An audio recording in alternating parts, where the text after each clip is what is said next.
The wait is finally over. The brand new beta version for Manor is finally out, and with it brings brand new changes, new additions, and a new map, Wide Valley. Now, before we get into this, if you haven't had a chance to play any of the betas, or you have no idea how to get into the beta for Manor, it's very simple. Here are the instructions on the screen. Follow these step by step, and you will finally be able to download, especially the new beta that just came out, and you'll be playing.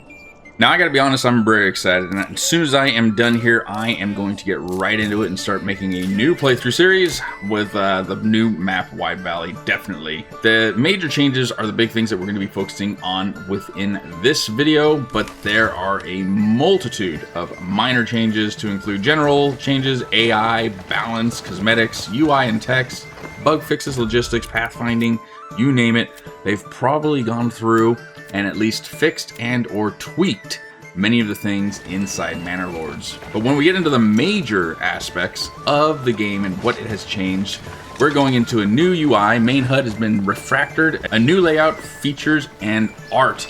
Artisan active recipes inside the production focus, only allowing artisans to focus on one production at a time. Active recipes allow choosing the priority in which production is executed. Artisans start with no active recipes until the player sets them. The new beverage, which is pretty exciting, cider, is now going to be able to be brewed, and you can make it from apples at a 4-to-1 ratio at the brewery. Another new beverage, mead, from honey, which I was surprised they didn't add that when the honey was originally released, but it's nice to see that there's a new addition. So mead. We now have new pasture animals, cows and calves. Cows may be imported via the livestock trader. They have a passive yield of milk, and they can be butchered for meat. But you have to remember also, the big thing with the livestock in the new beta is you have to actually feed them. You need to be able to make oats or some kind of feed and keep them fed. And if you don't, they will certainly pass away. So you have to make sure you are taking good care of them, especially in the winter.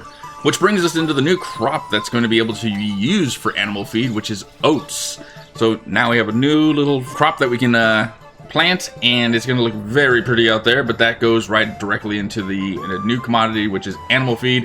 Oats may be crafted into animal feed at the livestock farm, formerly named the sheep farm. So no longer is the sheep farm a thing, it is now the livestock farm at a 1-to-2 ratio. And there we go, this is touching up on pretty much what I just told you. The new mechanic, which is hungry animals. Pasture animals, cows, calves, sheep, lambs, become hungry during winter and will consume animal feed each month or die without it. So please ensure that you have the oats being grown and then the animal feed being produced. Otherwise, all that livestock that you spent a lot of money getting and or a lot of time breeding and waiting for them to actually grow in numbers will die off. So we can't have that.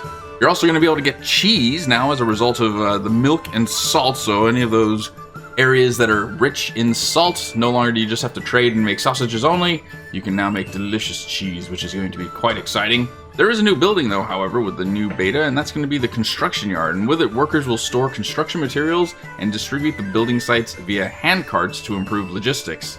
They also build 50% faster when the construction yard is properly maintained, which is huge. To be able to finally increase the amount that things are getting constructed. Another new mechanic is going to be advanced construction. So some buildings are considered advanced structures and require professional builders assigned at the construction yard to complete. Unassigned families still helped with transport and basic tasks like flattening the ground for these projects. And then one of the biggest upgrades that we're going to see here in terms of building is going to be the large stone church.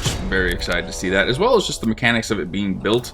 They implemented a lot of visuals as it's being built that were kind of to the time. So medieval style cranes. And so they've added just a lot of visuals to just kind of make it appealing as it grows and gets built. So that's going to be pretty exciting. Less micromanagement is supposed to be another big thing with this beta. So no longer do you have to constantly keep going back. A good example would be the planters going out there and planting trees to regrow the forest, because they now have seasonal assignments. So buildings can be automatically set to cycle your assigned families for each season. So you can turn it off in the winter, and those families, while you don't have to remove them completely from that building, you can still keep them assigned there, but they understand that during the time of winter when they can't plant trees, they'll go off and help somebody else. So that'll be more so just a big upgrade on not having to be so micromanaging in later game. There's certainly a lot that has changed within the Manor Lords beta that's come out, and it's going to be exciting. It's going to be nice to play. I'm excited to actually get in there right now and start making my next video with the new beta on the new map. So if you're interested in watching that, please smash the like sub button so we can get this video out to many more so they can see it. And don't forget to subscribe so you can watch and follow along with the journey on Manor Lords with the new beta version. Hope you guys enjoyed the video. Until next time, take it easy.